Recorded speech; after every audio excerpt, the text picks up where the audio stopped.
پشتی پیدابونا زیان مادی زور شرد و لحین دهوک و زاخو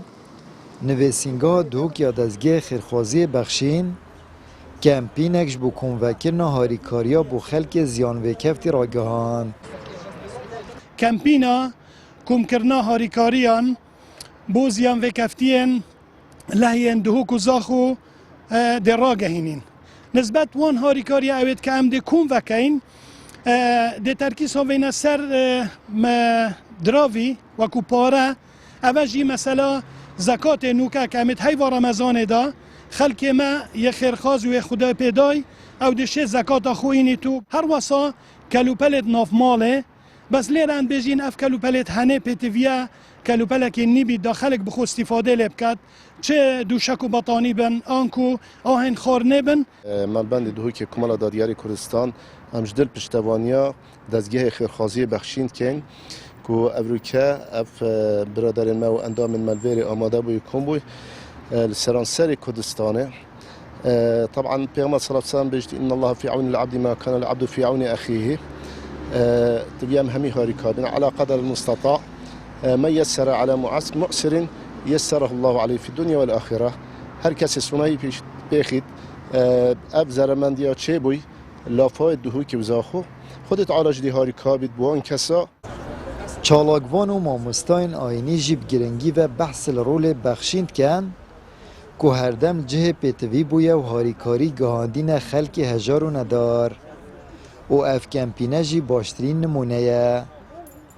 از وقت ماموستای که آینی دست خوشیل دستگاه بخشین تکم کرابین کمپینا خروکرنا هاروکاریه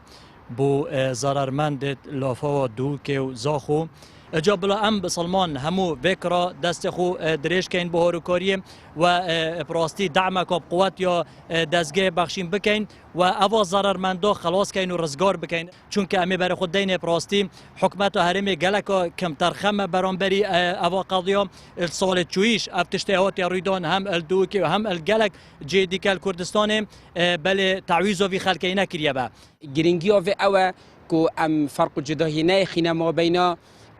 خلک ما دهوکی بید یه شنگاله بید یه جدروی بید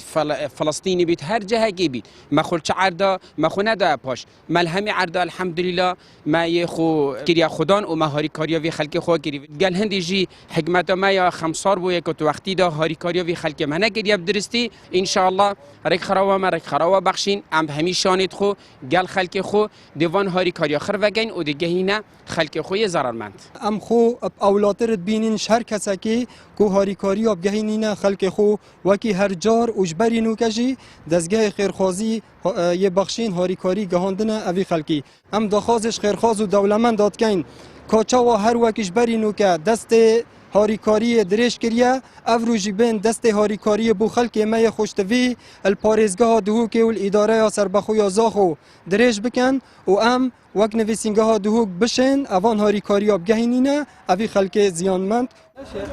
نویسینگه دهوک و زاخو آکره و آمدیه دزگه خیرخوازی بخشین تیمن خو اخستینت آماده باشیه دا و کمپینکش بو کنوکرنا هاریکاریان را گهاندیه اتخوازید قربویا خلک زیان و کفتی لحین دهوک و زاخو بکد آمد بریفکانی کنال آسمانی پیام دهوک